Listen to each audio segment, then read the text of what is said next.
Assalomu alaykum, Mashhur Rus TV kanalini kuzatib boruvchi aziz yurtdoshlar, kanalimizga xush kelibsiz. Yakshanba tongingiz xayrli bo'lsin. Videoroliklarimiz yoqqan bo'lsa, like bosib qo'yishni unutmang. Yoki kanalimizga yangi mehmon bo'lsangiz, podpisatsiya va qo'ng'iroqcha tugmasini bosib qo'ying. Koronavirus jazafasi. Prezident isitmasi chiqqanlarni o'ldirishni buyurgan. Koronavirus Suriyadagi palatkalarda yashovchi millionlab insonlar orasida o'ta tez fursatda yoyilmoqda.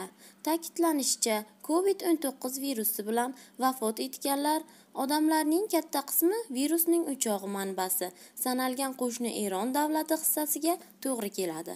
Abdurahmonning so'zlariga ko'ra, virusni yuqtirganlar Eron va Iroq jangarilari va o'sha yerda tashrif buyurganlar bilan aloqada bo'lgan odamlarda uchragan. Ammo bu holatlar Suriya tomonidan yashirilgan.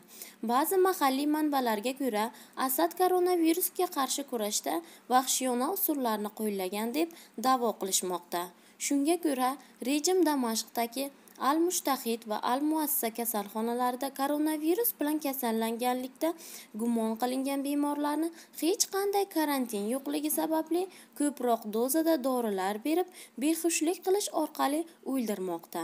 Kanalimizdan uzoqlashmang, kanalimizga obuna bo'ling, podpisatsiya va qo'ng'iroqcha tugmasini bosib qo'yishni unutmang.